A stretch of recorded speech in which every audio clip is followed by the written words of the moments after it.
Proper good morning. I'm Dr. Deborah Watson, Innovation Manager at Business West, and I would like to welcome you to our first workshop, part of the Summer of Innovation from Somerset Innovation Exchange.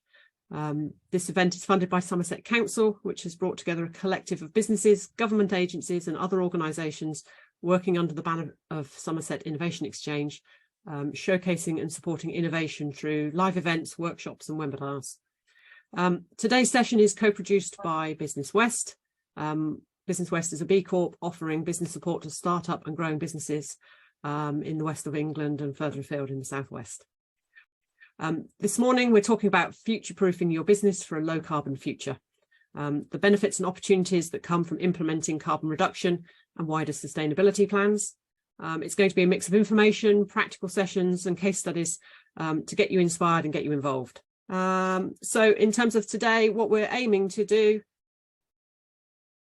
an introduction session from our speaker. We will then go into a question session before we have a little exercise for you all to do, and then we'll run into a break.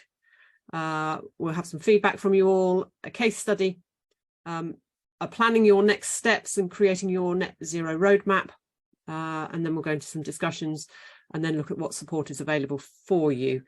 We have a scheduled the time to cover all the practical aspects and questions. We're aiming to finish by about midday. Sooner if we get it all done. Depends how many questions you've got, depends how long we want to spend on some aspects of this, but that gives you a rough outline. So we will be taking a break at just before 10:30. So if you need to answer any phone calls, make any phone calls or nip to make yourself a fresh cup of coffee, that's when to do it. To guide us through our session today, I'm going to introduce you to Aisha Stewart. She's a net zero business advisor at Business West, and Aisha supports communities, governments and businesses to make a shift towards a healthier and sustainable future for everybody. Good morning, Aisha. Hello, hello.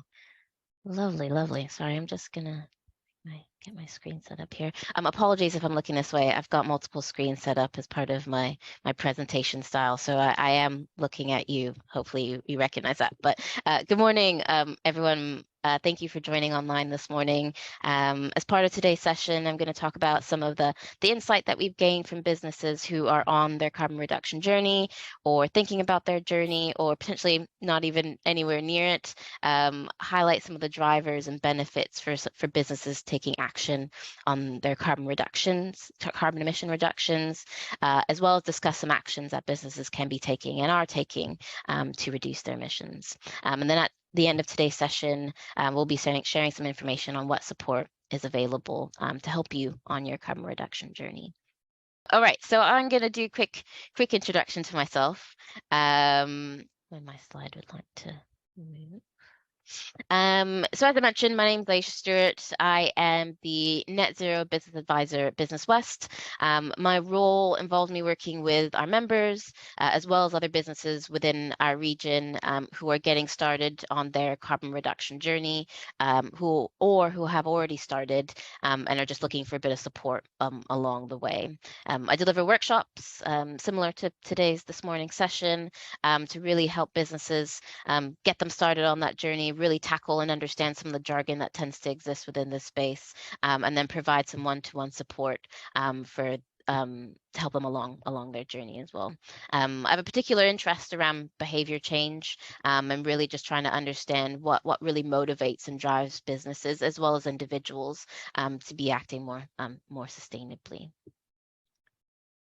I'll just quickly share just a little bit of information about Business West and kind of what we are doing within this space as well.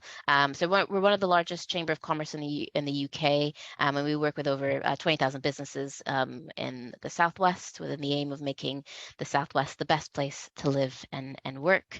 We were the first chamber of commerce to become carbon neutral, and we're aiming to be net zero by 2030. Additionally, we became a B Corp in 2021, which is a designation for businesses that demonstrate a high social and environmental performance. But as an organization that works with a range of businesses across the region and developing workshops and resources such as this one here today, we really want to ensure that we are leading by example. So we're very much still on this carbon reduction journey, and I'll share a little bit of information about that later on in today's session. And we're continually looking for opportunities to reduce our carbon emissions and our footprint. So like many other organizations here today and others in the space, we're still very much on this journey and still trying to figure out what we can do as an organization to amplify kind of what we're doing and share kind of our challenges and opportunities and improvements that we've made.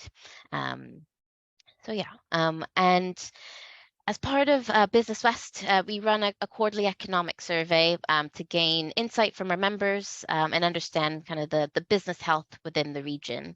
And then within one of those quarters, we include questions relating to climate action to get an understanding from businesses if they are taking any action and kind of what are some of the challenges that they're facing as an organization. In our most recent one, we included some climate questions and we asked kind of what are the barriers that are preventing you from taking action.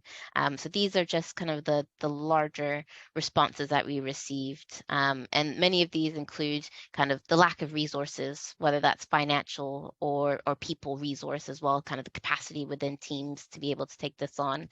The lack of knowledge as well as kind of a very large barrier for a lot of people, as well as kind of the feeling a bit overwhelmed by the subject, which is completely understandable, and which is why kind of we decided to kind of put on similar events to such as these ones here today to really kind of get improve that understanding and capacity within existing teams.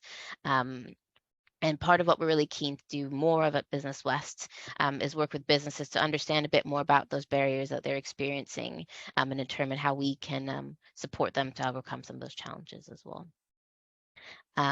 I just do want to highlight some of the text responses that we got to this question as well, which really just reinforce that many businesses are quite interested. They want to know how they can do the right thing, but they're navigating quite difficult times for a lot of businesses at the moment.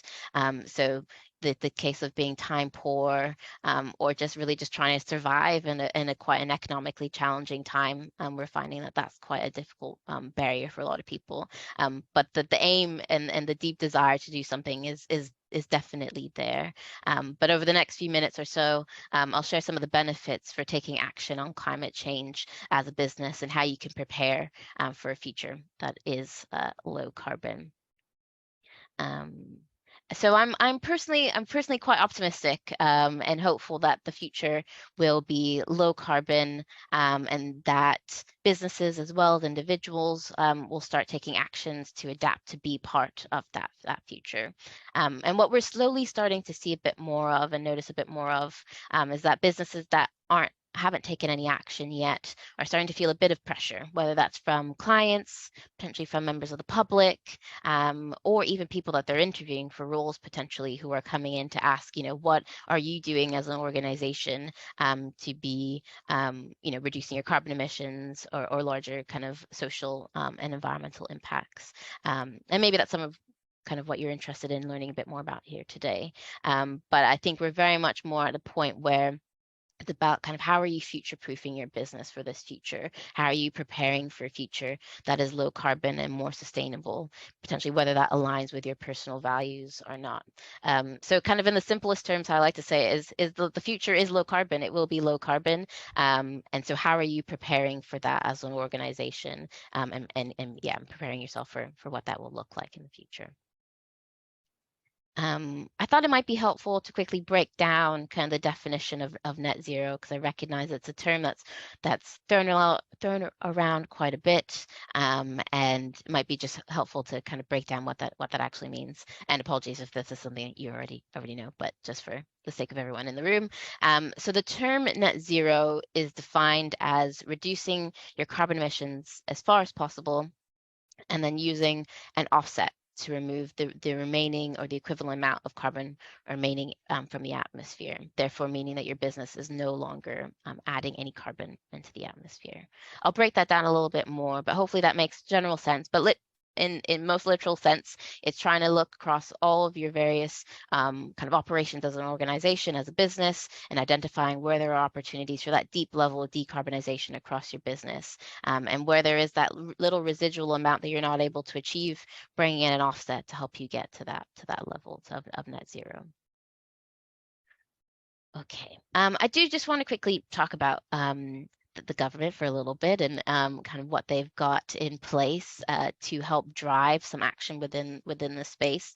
So the government developed their carbon reduction commitment and published their net zero strategy in the fall or autumn of 2021 ahead of COP26, which was hosted in Glasgow. The UK has a target to cut emissions by 78% by 2035 compared to 1990 levels and reach net zero by 2050. This is one of kind of the most stringent targets within in the world, but at the moment there are currently kind of no demands on business from a kind of a legal or regulatory level to be taking any action on that. But what we're starting to see a bit more, and what I'll move on into in the next few slides, is there's a lot more drivers that are coming in that are encouraging that action within businesses at the moment. But they developed and published their net zero strategy in 2021, which includes ambitions such as a fully decarbonized energy system by 2035. The net zero strategy is a key driver for action as it aims to provide some clarity on the national net zero objective and the steps that are needed to get there. In July of last year, it was ruled that the net zero strategy was unlawful, and the court sided with Friends of the Earth and Client Earth, as they argued that the strategy didn't contain the level of funding or detail needed to really align with the net zero by 2050 a target. So as a result, there was the independent review of net zero, which was published in January of this year, following a consultation which was seeking thoughts and input from businesses, from local authorities, individuals, and various different types of organizations. It aimed to provide to better understand the challenges that organizations are facing as they try to reduce their carbon emissions and identify what the government can do to better support organizations on their journey to decarbonize. The review, which was led by Chris Skidmore, produced 129 recommendations for the government to consider implementing and including as part of their updated strategy, which they published at the end of March. Since then, the government has published a range of documents, including their net zero growth plan. And as part of these documents, they've provided a bit more additional information as to how they plan to support SMEs as well, in particular on their carbon reduction journey, which includes signposting to the UK Business Climate Hub and potentially an SME energy advice service on their website, which they hope to have up and running by the end of this year. But as I mentioned, we're starting to see a lot more of the pressure come from a bit more outside of the government, and a lot of the drivers are being found by potential financial incentives, as well as potentially attracting new staff members, as well as other drivers that I'll mention as well. So one of the benefits that I do like to talk about, which is the most common one that's come up quite a bit, especially with the cost of energy at this moment, is the opportunity for efficiencies and financial savings. So this is probably the most commonly well-known benefit, but with the implementation of energy efficiency measures, from additional insulation to more efficient equipment, there's likely to be a result in some financial savings on your heating and electricity bills. Additionally, there's also the opportunity to really strengthen your reputation. This is the opportunity to be seen as taking the lead on tackling this issue instead of waiting for any potential kind of requirements to come down the line and require you to make those reductions. As well as meeting growing customer expectations. So as more individuals are looking to reduce their own personal environmental impacts, there's an increasing pressure on businesses to be providing more sustainable options, as well as taking a stand on reducing their own environmental impacts as part of the wider problem. As well as this helps supports other business initiatives. So by acting now and taking the time to look at your carbon emissions, it opens up the opportunity to consider other business initiatives, such as Sustainable Development Goals or B Corp, which others have heard of as well. And then the expanding procurement requirements. So there's an increasing need for businesses to have a net zero plans when bidding for new work. For example, so in June of 2021, the UK government announced their public procurement notice, which is requiring all companies and organizations that apply for central government contracts would need to demonstrate their alignment with the government's 2050 net zero target. And we're starting to see a lot more of this trend with local governments, with universities, as well as the NHS, which is an example that I'll share a bit more of in some later slides. And additionally, it's something that we're starting to see a lot more of, and especially in conversations that I'm having with businesses, is employees are seeking proactive employers. So increasingly, more people want to work for organizations that are doing great things and align with their own personal values. And from speaking to businesses, we're finding out a lot more people are going into interviews and asking what that organization is doing on sustainability and wider environmental and social issues as well. There was an article that I was reading recently that said about 70% of employees now kind of are looking for purposeful work. And according to a 2021 study, these purpose-driven employees are 6 times more likely to stay at a company as well. There's a growing interest in employees applying and accepting roles for companies that are environmentally sustainable. But we recognize that this is not a straightforward or easy journey or process for a lot of businesses. And there's an increasing number of opportunities for support for businesses, including what we do here at Business West. But often the first step is really trying to understand where your carbon emissions are coming from as a business and how you can develop your carbon footprint as well. Okay, I do quickly just want to break down some further terms that you might be familiar with, but I'm conscious I just want to highlight as well. So often when you hear about conversations around taking action on climate change, there are 2 different approaches that you can be taking or that are brought up. And so these are terms that you might be familiar with or may have heard of before. But firstly, we've got mitigation. So mitigation is the approach of reducing your greenhouse gases in an attempt to avoid or limit the impacts of climate change. And then we've got adaptation. So adaptation refers to adjusting to current and future effects of climate change. As I'll show on one of the next slides, we're due for wetter winters and hotter and drier summers. So what can you put in place as a business to prepare for that? So for example, if you've got a premises, how are you preparing for any potential additional rainfall? Or for the summertime, how are you ensuring kind of the health and safety of your staff working during kind of hotter days? This is just a quick graphic to show kind of the potential weather changes over the predicted kind of over the next few years with 2 degrees of warming and 4 degrees of warming. And essentially it's just saying, like I said, that we'll have wetter winters and hotter and drier summers. And so as I mentioned, it's some things to consider when looking at your organization as your business is kind of how this potential future weather patterns might impact your business or potentially your supply chain and how prepared you are to deal with some of those impacts. But for today, we're going to focus on reducing your carbon emissions. And the first step towards doing that is really understanding where your business is emitting carbon. So this is a diagram that we're going to be referring to kind of quite a bit over the next few slides. And this is the greenhouse gas protocol. It is the method to recognize that is recognized to account for carbon emissions. The protocol breaks down the scopes into it breaks down emissions into 3 different scopes. So we've got 1, 2, and scope 3, which breaks down into upstream and downstream activities. So over the next few slides, I'll discuss kind of what's included in each of those different scopes and what some activities are associated with each of those as well.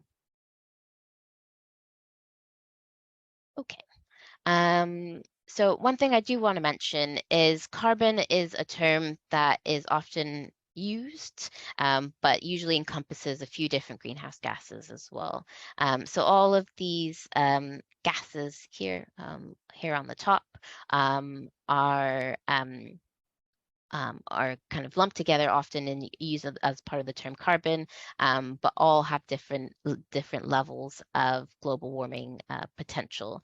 So we've got carbon dioxide, methane, nitrous oxide, hydrofluorocarbons, perfluorocarbons, and sulfur hexafluoride. Each of these have, like I said, have a different global warming potential, but for the ease of comparison, the term carbon or greenhouse gases is used just to lump them all together.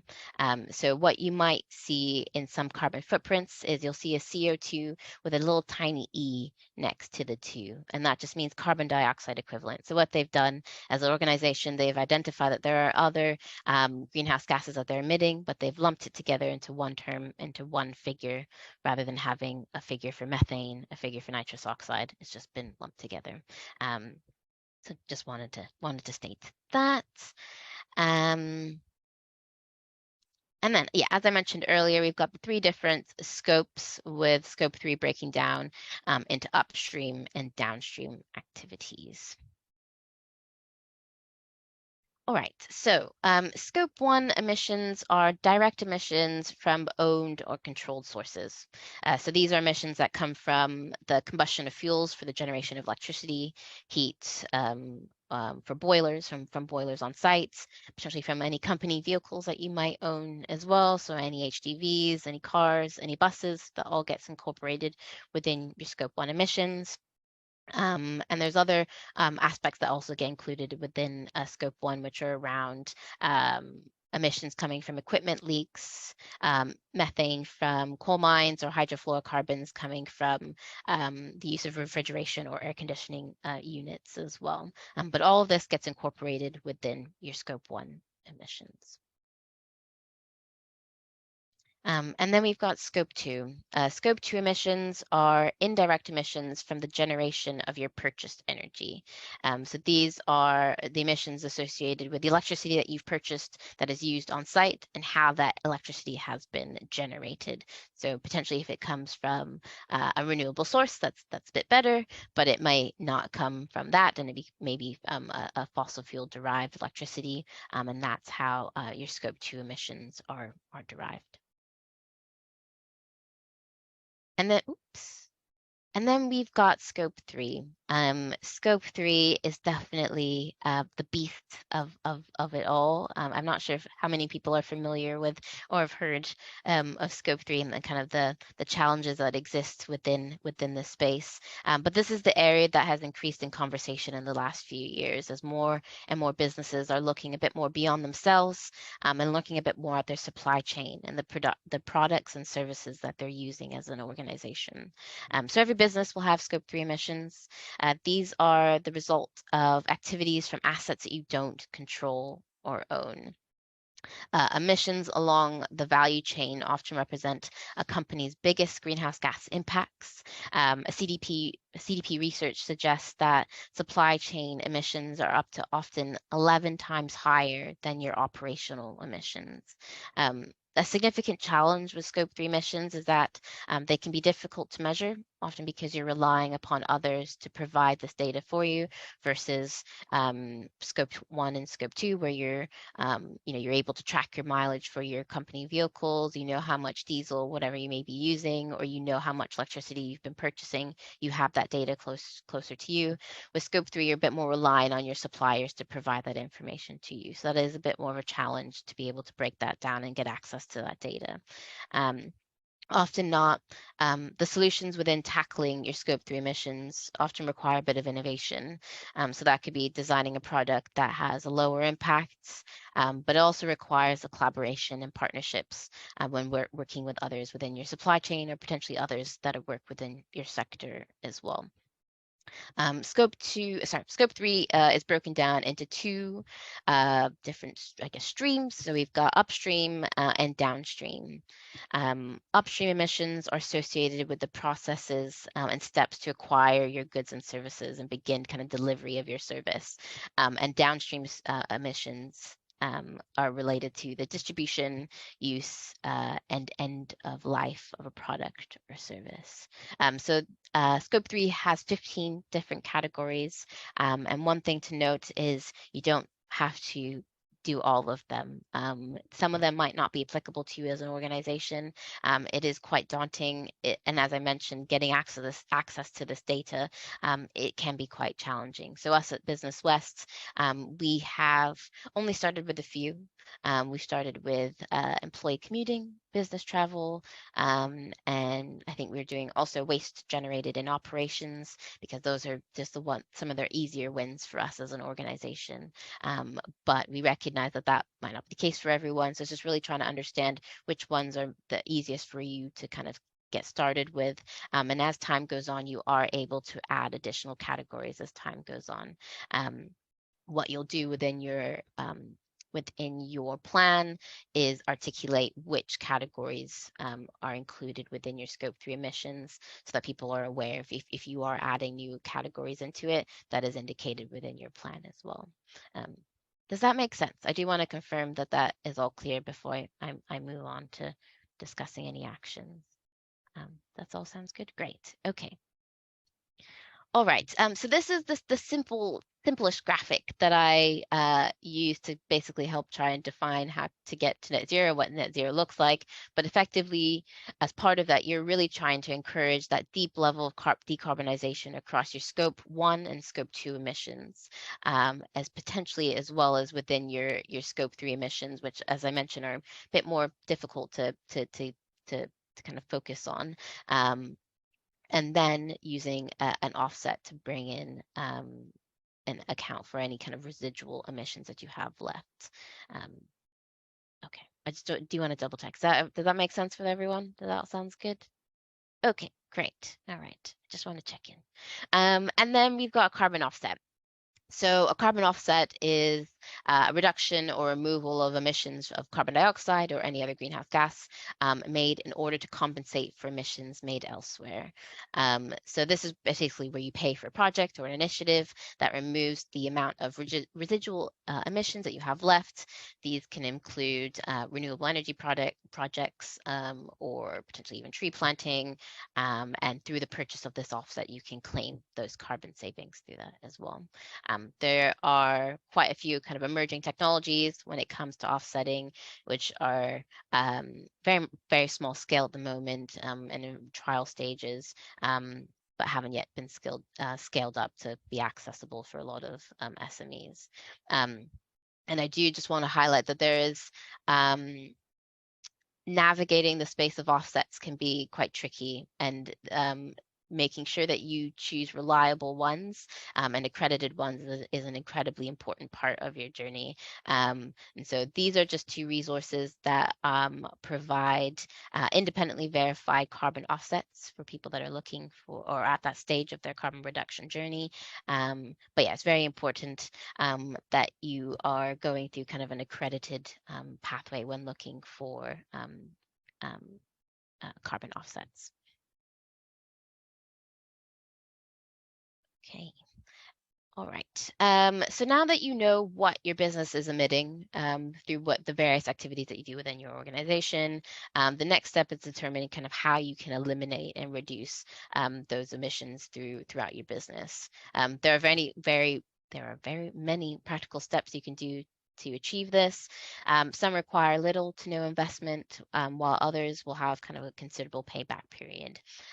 Some measures can be achieved using technology, while others require a bit more, potentially some behavior change that's needed. The approach that's taken will be completely unique to your business. All right, so over the next few slides, we'll look at some of the options to help you reduce your emissions across the various different scopes as well. So looking back at scope 1, as we touched on very briefly, these are the direct emissions from controlled and owned sources. So that can come from the combustion of fuels for the generation of electricity or heat, as well as any company vehicles. So the opportunities for reduction are going to vary depending on the business, but I just wanted to highlight kind of a potential few. So within scope 1, some recommendations may focus on kind of moving away from using fossil fuels by looking at alternative ways to heat and power your building and machinery. So heat pumps are a commonly discussed option for both domestic and commercial properties. To provide heat, a heat pump, which is powered by electricity, works by capturing heat from outside and moves it into your property. Another option is potentially looking at solar thermal. Solar water heating and solar thermal systems use energy from the sun to warm water for storage in a hot water cylinder instead of using a boiler.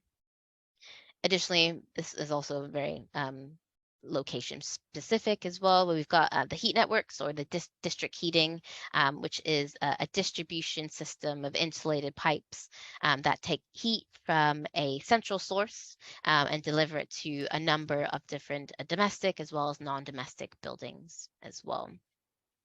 And then additionally, there's also the option of kind of switching away from switching to electric options. So heat pumps is one option that I mentioned earlier, but also in spaces of hospitality, could look at the options of switching from gas stoves to induction hobs. That can also bring kind of additional benefits of improved air quality that can come from switching away from gas stoves. But this is just kind of an example of that can be translated into kind of machinery and equipment that you might use within your business.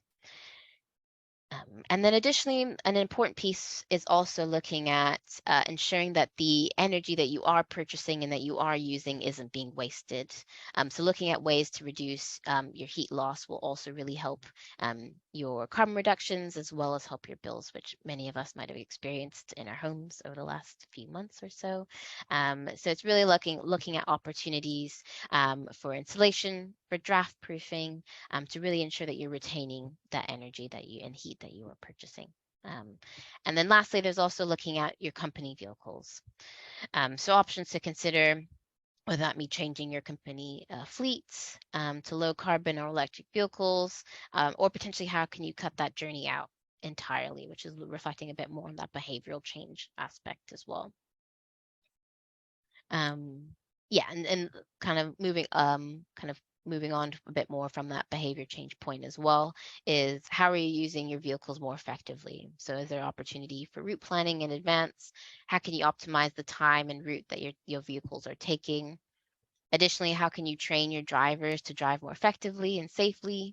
So an example that I like to talk about is at a previous employer, we were looking at this tool called, I believe it's called Lightfoot, which is a product that basically it's a little kind of a traffic light that gets put on your dashboard of your vehicle. And basically it's got a green smiley emoji and it's a red sad face emoji. So when you are driving safely and efficiently, you get rewarded with that constant green smiley emoji, but there are also some financial benefits to the employee directly as well. And then kind of that reinforces that really good kind of driving behavior, and hopefully that is sustained beyond that product as well. And then additionally, how are there opportunities to really integrate teleconferencing, which has been definitely increased over the last few years as well. So really looking at kind of how can you prevent that journey entirely. I do just want to share a really cool and innovative decarbonization solution that's kind of local to the region. Some of you might have heard of it in the news about a swimming pool in Devon that's being heated by an on-site data center, or what they're calling kind of a digital boiler. Has anyone heard of this one at all? Oh yeah, okay, we've got got a few people. Okay. So essentially, the leisure center is getting free heat in exchange for providing a space for the data center equipment, which is roughly the size of a home kitchen appliance. The data center is submerged in mineral oil and captures the heat from the processors, and that heat is then transferred to the swimming pool through a heat exchanger. The leisure center has seen a 62% drop in the amount of gas they've needed to heat the pool, and cutting its bills by about 20,000 pounds a year. So this is just really great example of innovation as well as collaboration that is really needed going forward, and how businesses as well can be part of leading that journey as well. Okay, and then so quickly talking about scope 2 and some options for reductions within that as well. So as I mentioned, scope 2 or indirect emissions from the generation of the energy that you are purchasing and using on site.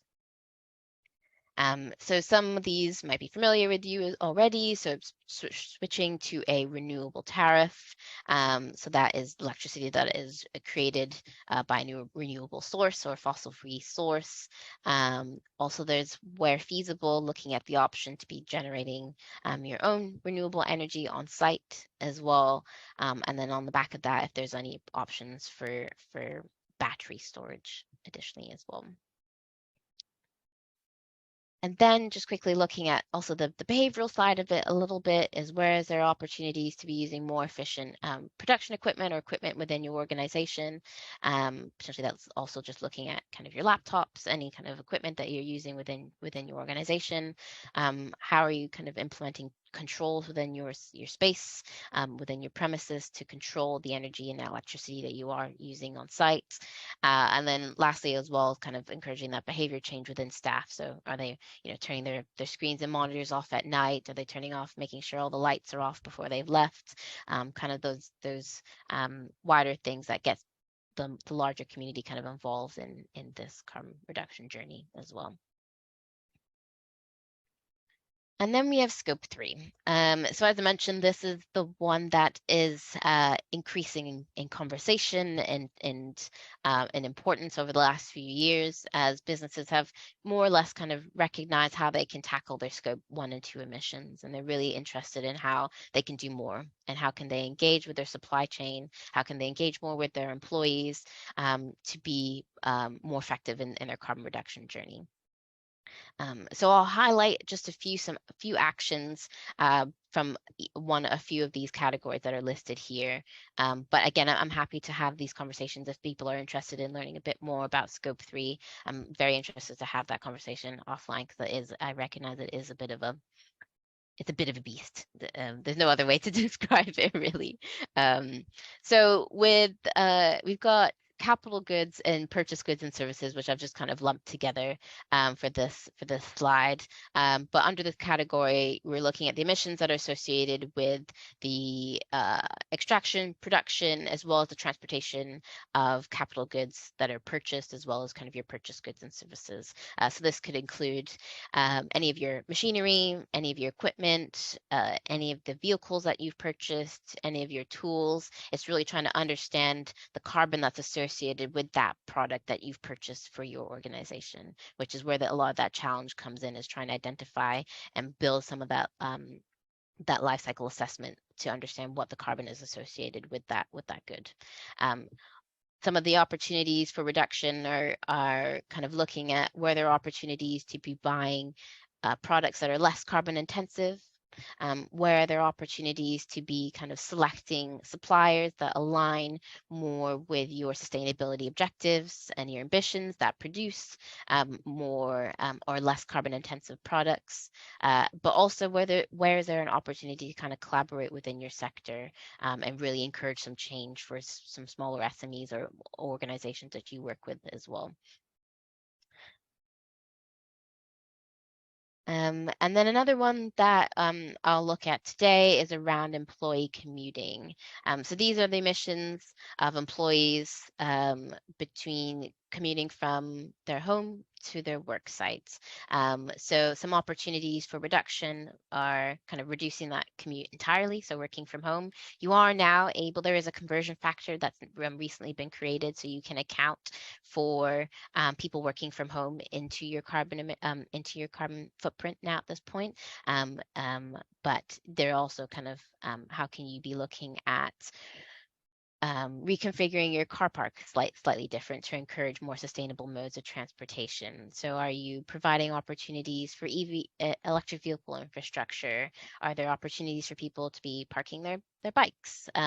Is there access to showers and lockers for people coming into the office that choose to cycle? And really just trying to reinforce and encourage that more sustainable behavior within your employees as well as where is there opportunities to really promote alternatives to kind of single car journeys, and whether that's car sharing and in carpooling into work, but really, yeah, just really trying to encourage the lack of the car for those journeys to get into the office as what we're focused on within this space. And then there is waste generated in operations. So these are the emissions associated with the disposal and treatment of waste generated by your business.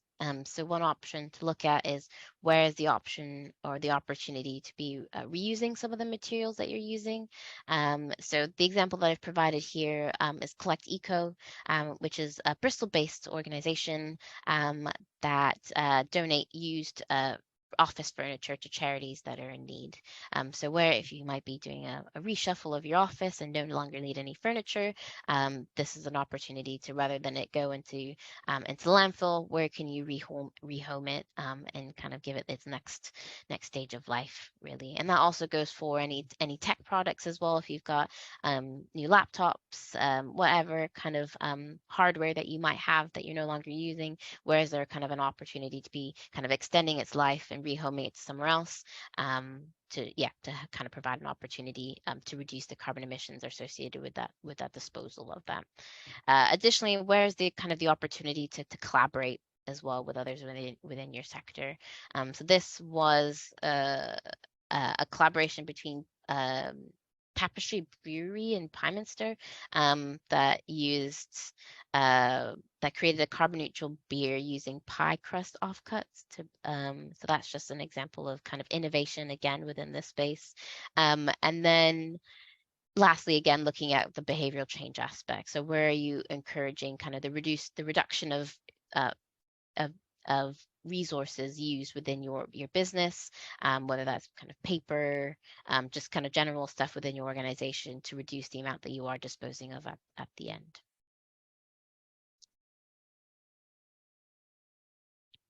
And then lastly, just talking about business travel as well. So again, similarly to employee commuting, where there are opportunities to be including or encouraging the use of public transport where possible, potentially any car sharing opportunities, or is it possible to kind of cut that journey out entirely as well through the use of Zoom or Teams. I do just want to share where some businesses are taking action within Scope 3. This is the NHS, which I mentioned earlier, is one of the organizations that are large organizations that are really using their purchasing power to really influence change within some SMEs within kind of the country, really. So the NHS have developed two targets around net zero. One is to reach net zero by 2040 for what they're calling their NHS carbon footprint, which includes Scope 1, Scope 2, and some particular categories as part of Scope 3, which they have a bit more control over, which is around kind of waste, business travel, water usage, stuff like that. And they've created a second target, which is to reach net zero by 2050 for their NHS carbon footprint plus. So that includes the things that they don't have control over, but have a bit of influence over. So this includes food and catering, medical devices, staff commuting, IT, and more. The NHS uses products from more than 80,000 suppliers, encompassing medical equipment, food, business, and office goods. And they've committed that in order to help them achieve their carbon footprint plus target, that by 2030, they will no longer be purchasing from suppliers that do not meet or exceed their commitment to net zero. So that really reinforces the fact that they are really trying to drive this action from a lot of the suppliers that they're working with, which means some of the SMEs and other organizations that are working with them will have to, develop a carbon reduction plan that helps the NHS achieve this. And hopefully that trickles down the line. And what we're starting definitely to see a lot more of with the SMEs that are coming and attending some of the sessions that we're putting on is they're starting to feel a bit more pressure from the larger kind of organizations that they're working with that are really keen to drive some change within their supply chain. So this is just one example of an organization that has a huge level of influence and is really trying to use that to encourage some deep level of change within other businesses, which are often not kind of SMEs working in this space. This is just another example of another organization that is using their influence to really encourage change. So they're one of the world's largest IT companies, and they are working with CDP, or formerly known as the Carbon Disclosure Project, to address some of their challenges within their supply chain. The biggest area of focus for them is the energy performance of their product itself, which is incorporated as a category of Scope 3. And the company is aiming to improve this with the aim that by 2025, it can improve the energy performance by 30 times when compared to 2015 levels. They've also clearly stated that by 2025, 80% of their manufacturing spend will go to suppliers that have science-based carbon reduction, kind of net zero target in place. So this really creates kind of that long-term commercial incentive for suppliers to set their own targets. And this again is another organization that is using their purchasing power to really influence some change in other organizations and companies that they're working with that will hopefully start slowly trickling down the supply chain as well. Okay. All right, so I appreciate that was very much a whistle-stop tour, and hopefully it just got you thinking a little bit about kind of what your own organization can be doing, or some things you maybe reinforces some of the ideas that you already had potentially as well. But we did want to give kind of an opportunity to start pulling together some ideas of what actions you might consider taking as part of a carbon reduction plan. So as part of the little exercise that we've got here, it's just trying to identify some practical steps that you can take over the next 12 months, the next 5 years, or the next 10 years in terms of your carbon reduction. So that's looking potentially across all 3 scopes if you wish to do so, but identifying some opportunities for reduction that you think might be feasible or something to consider over the next 12 months, the next 5 years, or the next 10 years. I think we've got, I can't remember how much time we've got for this, but I think about 20 minutes. Am I correct in this? Thinking this? I think we've got about 20 minutes, but I'm very much kind of happy to have this as a kind of open dialogue if people identify or want to discuss some potential actions that they think might be suitable for them as an organization. But yeah, essentially the exercise is really just to help you potentially develop or get the ball started on what could be a potential carbon reduction plan for you, and identifying some opportunities for reductions across your 3 different scopes over the next few years or so. This recording has been condensed for the purposes of time. As I mentioned, I'm going to quickly just talk about what we're doing here at Business West. As I mentioned, we're very much on, can everyone see my screen okay? Yeah. We're still very much figuring out this journey along the way.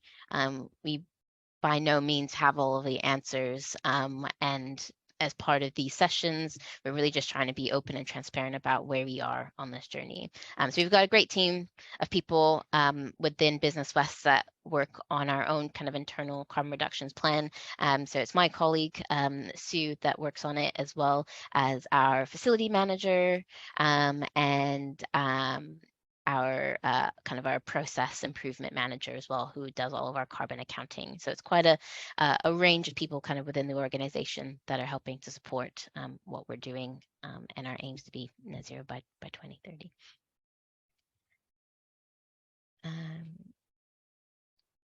So just a little bit of information about Business West. So we're one of the largest chamber of commerce in the UK. As I mentioned at the beginning, we were the first to become carbon neutral, and we're aiming to be net zero by 2030. We have approximately about 150 members of staff, and we've got 2 office spaces. So we've got one of our offices, which is in this picture you can see here, which is Lee Court, based just in Bristol, and then we've got Park House, which is based in Swindon. Both of those buildings we own, so we have a bit more control in terms of what we wish to do within them, but they're both kind of listed buildings, so there are some additional challenges that come with potential energy efficiency improvements that we wish to do around that. And as I mentioned, yeah, we're keen to really achieve net zero by 2030. And additionally, I do just want to talk quickly about B Corp, which I'm sure people are familiar with, but that is a journey that we started a few years ago, and we became certified in 2021 as a B Corp. And there's kind of the process of regularly updating what we're doing into the kind of B Lab and providing all that data in terms of the improvements that we're making year on year. But essentially, for those that aren't aware, is a designation for businesses that demonstrate a high social and environmental performance. It is considered kind of a robust approach to sustainability and requires businesses to realign their purpose, more or less. The certification is measuring a company's entire social and environmental impact. It measures performance in a range of areas, and there's a free online assessment tool on the B Corp website to help kind of benchmark your existing approach and identify where there are any opportunities for improvement as well.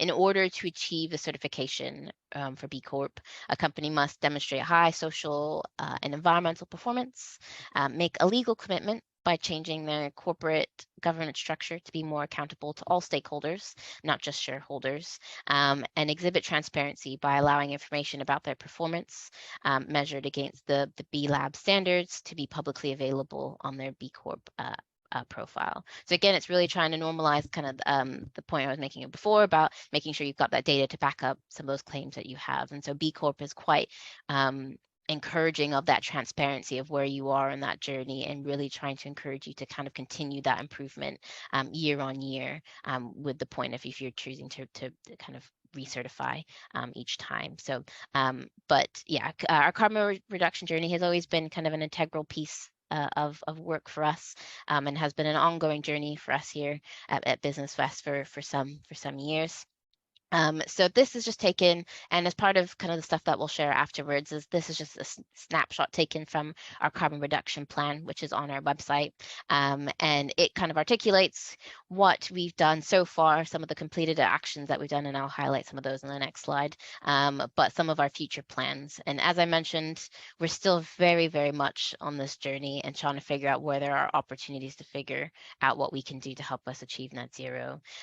So one of the biggest things that for us was trying to figure out what our baseline year is. So you want to figure out what year you're going to be using to compare your reductions against. So for us, that was 2019, 2020, and that was the year that we've chosen. We've got a lot of data for that year, obviously, and the following years resulted in a significant drop because we weren't in the office, and there were some significant kind of changes to how we work as an organization that resulted in those reductions. And since then, we've kind of more or less been able to maintain that by encouraging, still encouraging a working from home policy, more sustainable transport for business travel, as well as commuting as well into any of our offices. But yeah, really trying to encourage this behavior going forward. We've got an interim target as well for 2025, so hoping to reduce our carbon emissions by 50% by 2025. And I'm I think we're more or less-ish there, I think. And I think, again, as I mentioned, our biggest area of support or focus is really around our Scope 3 emissions. We are trying to do some stuff around understanding where there are opportunities for generating on some of our sites, but we do recognize that Scope 3 is going to be our largest challenge potentially around figuring out how we can achieve net zero, and understanding how we can better engage with our suppliers to help us achieve that as well. And then this is just a list of some completed initiatives that we've done so far at Business West. A lot of the stuff was around our kind of Scope 1 and Scope 2 potentially as well, our Scope 1 and Scope 2 emissions, and looking at where there are opportunities to reduce energy usage within our buildings. And one thing that we're looking at going forward is the potential for the installation of solar PV at Lee Court. As a listed building, and I'm sure this is a lot of people might be aware of, there are some challenges that come with planning permissions with listed buildings. And so us as an organization, we're very keen to understand how we can navigate that and be able to disseminate that our journey out to other people that are dealing with this. We work a lot with businesses in Bath who are predominantly in those types of buildings as well, and we're really keen to figure out how we can kind of get on this journey. You know, how can we work better closely with the local authority to help us understand what do we need to get in place to make this feasible for us, and then as well as sharing that knowledge out and our experience out to businesses, I think is an integral piece of what we're really keen to do. I think, I think, as I mentioned, we're really keen to be leading by example, and we recognize that the opportunity that we have as quite a large building in Bristol to have the opportunity to really hopefully do a really great initiative that is helpful for not just us, but others that are also on this journey as well. We're also quite keen, we're doing some stuff around our procurement as well, and trying to identify where there are opportunities for reductions, and but we do recognize that in our first step is really trying to get that data. And so that is the biggest challenge amongst all of Scope 3 is how do we better understand what the emissions are for some of those goods that we are purchasing. How do we get that information? How can we work with our suppliers to get that information? And how can we kind of be making better choices around what we're doing and purchasing as well. We switched to a renewable tariff at our locations, and we've got electric vehicle charging points installed at both of our sites. And we're also really just trying to encourage that behavior change within our employees as well, and just trying to, as I mentioned, encouraging people to take more sustainable modes of transport wherever they may be traveling for work. As I mentioned, for our Scope 3 emissions, we are looking at employee commuting and business travel as well. So whenever anyone is expensing anything, any of their train travel, whether that is their mileage, we've put all that information together, and that's how we pull together our information around business travel. And so it's just really trying to work out how to get those systems in place to be able to get that data is also an important piece of all of that. I think that's kind of it. I think, as I mentioned, I think not the benefit, but one of the points around Business West is we're a service, so we don't necessarily produce any stuff. So I think it's really trying to work with our to understand the stuff that we are purchasing potentially, and understand where those reductions are possible within our supply chain a bit more, and understand how we can really reduce the impact of those two buildings that we own as well. Are there any questions about where we are on our journey that I might be able to help or provide some guidance on? As I mentioned, we'll share a link to our carbon reduction plan, which is public on our website for everyone to see, but just kind of gives an insight in terms of what we're doing and how we are kind of progressing on our journey, which is still kind of very much early days. But yeah, just wanted to see if there's any questions off the back of that.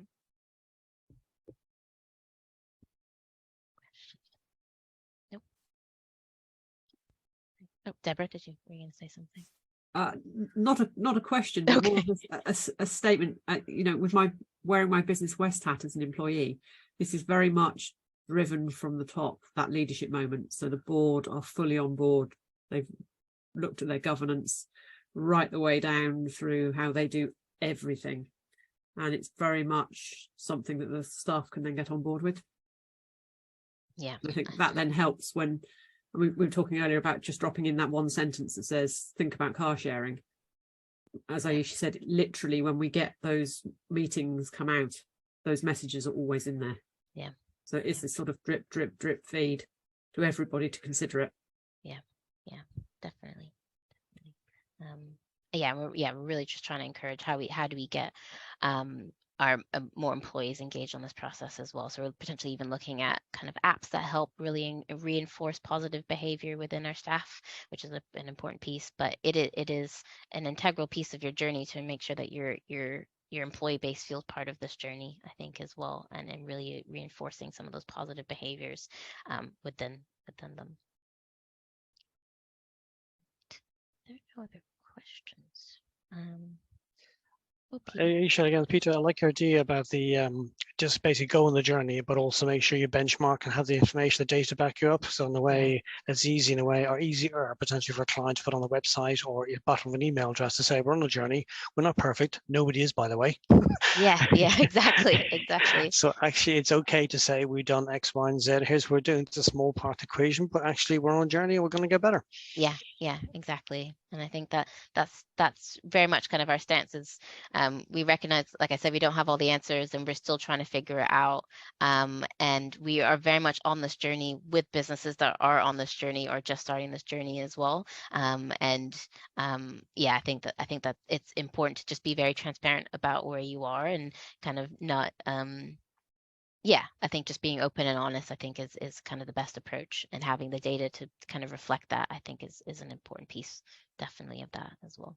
Thanks, Peter. Okay. If we don't have any other questions, I might move on. I've just got a bit of a template that's helped us put together our net zero carbon reduction plan. So I've got it just displayed over a few slides, which I'll kind of talk through, but I will include that as part of the information that is shared afterwards as well. Okay. All right. So as I mentioned, we're very much still learning on this journey, and just kind of learning as time goes on. And so what we've put together just to provide kind of a helpful resource for businesses that are also starting this journey is just a bit of a template to help them get started in fleshing out what their roadmap or route map might look like for their kind of decarbonization journey. So the next few slides will kind of articulate, and it very much replicates what our plan looks like on our website, in terms of kind of the level of information you could be providing as part of your plan, and the data that should be included to have that level of transparency, which you can be sharing more publicly as well.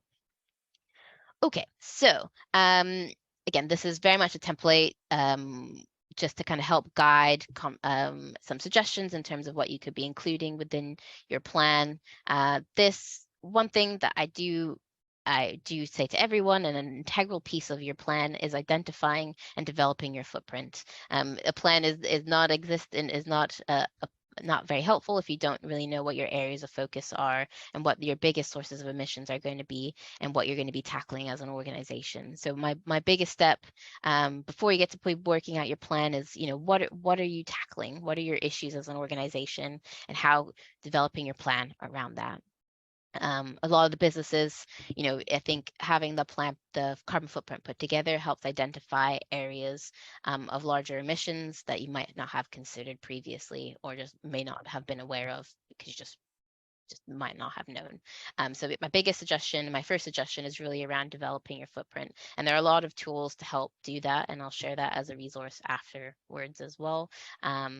Doing it by hand, there's also the government puts out their their conversion factors. So if you do wish to kind of do it old-fashioned and do an Excel document, that you wish you can do that. But there are very helpful tools that will help you put together your carbon footprint as well. And then the next step is really trying to identify what your target is. So whether that is 2030, 2040, whatever it may be, it's just trying to figure out and identify and articulate what your target is going forward and what you are working for. Additionally, it's also trying to figure out what your baseline year is. So for us, as I mentioned, it's 2019, 2020, that year, that financial year. And that is the year that we are that we're comparing our reductions against. So it's really trying to identify what that year is. Most are going kind of pre-COVID days, because that's a bit more of a reflection of your full kind of capacity as an organization. And so that's what the year that we've chosen for us on our end. And then the next step is really about identifying and articulating what some of those larger sources of emissions are for you as an organization, whether that is maybe it's business travel, it might be commuting, it might be your waste that you dispose of, or it might be kind of your IT systems potentially, and identifying what those kind of your focus areas may be for your plan going forward. This also provides the space within this template to articulate kind of the amount of emissions per scope, and break that down into a bit more detail as well as naming the tool that you're using to help identify and pull together your footprint. And then the next piece is around very much similar to the activity that we did earlier, but what activities or initiatives that you're looking at over the next, potentially, 12 months, 5 years, what are your kind of immediate, your medium term, and your long-term activities that you've got in place to help you reduce your carbon emissions over the next few years. And so these is just, and what I do want to emphasize as part of this is our plan at Business West is very much a living document, and so that there is an opportunity to be adding things as time goes on, as technology improves, as new opportunities improve for carbon reductions. It's very much a live document, and we update that every year, so don't feel like you're kind of bound, you can't add any more activities to this. It should very much be kind of a living and live document that you can alter as time and opportunities go on. And then again, this is just reinforcing kind of what are your long-term plans as an organization to help with those kind of 10-year aspirations in terms of carbon reductions, and potentially if there's any kind of more wider responsible business stuff that you're looking at, maybe that's around B Corp or more things around sustainable development goals, you can also incorporate that within this plan as well. So it really just tries to identify some key bits of information that we think are quite important for putting together your plan, which is essentially around where are your emissions coming from? Where are your biggest sources of emissions as an organization? What does that break down into in terms of scope 1, 2, and 3? And effectively, what are some actions that you've got in place or considering in the near future around tackling some of those issues? And so the template is very much kind of a guide. It's not definitely not kind of what everyone is using, but just hopefully provides a bit of a guide in terms of how you wish to put together your plan in the future. And then again, this is also just information about the ecological emergency, which I didn't touch on at all today, but it's something that we at Business West are doing a bit of work around for ourselves. And so if you choose to do some work around kind of the ecological emergency or kind of wider social improvement projects, that's also kind of the space to be providing that within this section as well. And then also making any reference to any organizations that you're working with, if you're doing a science-based target, whatever that may be, or an ISO 14001 commitment, just really reinforcing kind of how you're going to continue on this journey, and kind of who's also might keep you accountable potentially along this journey as well. I think that's it for me. Are there any questions? I appreciate that was very much a whistle-stop tour, and I have, as I mentioned, I will include all of those slides within the information that will be shared afterwards. But are there any questions kind of off the back of that? No questions, Aisha, but big takeaway today is the behavioural change that I think everybody needs to make. And being that it's early days, I think if you've got limited time and investment for any of this, is that you've got an opportunity, if you've got people who either report to you or work with you, to start thinking about it and actually gathering ideas on how you can actually make a low cost savings and impact on this particular subject. Yeah. Because, you know, like you say, a lot of small businesses and SMEs and things like that will find it very difficult, and it'll always appear at the bottom of the list at the moment. Yeah. But if you start to plan that journey out, as been suggested by a couple of people on here, then essentially, you know, you're going to put yourself in a position in years to come when it's going to become a lot more, shall we say, a demand to do it and so on. And Yes, if you start demonstrating some of those behaviours now, then that's going to work in your favour in years to come. So yeah, and also very well presented. Thank you very much. Thank you. Thank you. Yeah, just to kind of add to that point, one thing I do like to say is just get started. Like you don't have to start out by, you know, installing solar panels the first day. I think it's really just taking that small step to recognize what are you doing as an organization and what kind of looking a bit more at putting together your plan. I think one of the biggest things that a lot of the businesses that I interact with are just, they're feeling quite overwhelmed by the idea of what they have to do. And my biggest suggestion is just start small. I recognize scope 3 is a beast in itself. So where are there opportunities to be just looking, you know, more specialized within your scope 1 and 2 at the moment, and then taking that time once you've got more capacity to look more at some further detail. But my biggest recommendation is just to start, because you don't want it to be, as you're saying, Wayne, to get to a point where you need to do it and you're shuffling and you don't have anything in place. Getting started on that journey will make it a lot easier for you once that requirement comes to you, whether that's from, you know, from government, or whether that comes to you through a supplier or a client that you're working with. Being on that journey will definitely be helpful for you in the future. So yeah, I thank you very much for that point. No, absolutely. I think starting the journey is the key bit. If you haven't started, you can start small. And from one of the things I've learned from today, actually scope 3, you don't have to tackle all of it. So just, yeah. I think it hadn't struck me before. I've always looked at scope 3 and thought, I don't know where to start, too big, put it in a box and leave it alone. Whereas actually I could just pick one of them up, business travel, and say, okay, so what happens with that one? And that then feels a bit more manageable. So I think, yes, my takeaway would be actually start and then just keep going on the journey and articulate what you're doing in that leadership position. For those of you that are in a leadership position, I think if you can make that happen, that's really good. A couple of things from me before we do wrap up. I think we've had some good conversations today. If you need any more support for what you're doing on your net zero journey, then do let us know. You can email us, and look at that, as if by magic the email address appears on screen for you. So please do contact us via the email if you need to know any more or need any further support. Somerset Council, along with Business West, can also introduce you to colleagues at the Somerset Innovation Exchange or Innovate UK Edge to get you support on your innovation journey and net zero journey. We have a couple more events coming up in this series. So the next practical workshop will be looking at digital marketing on the 14th of June. If you're interested in how you can raise funding and finance, we're taking expressions of interest for a full in-person workshop in Taunton on the 12th of July. Please book as soon as you can, because places are limited, particularly on the funding and finance one. You can find all the details on that QR code if you take a snapshot of that.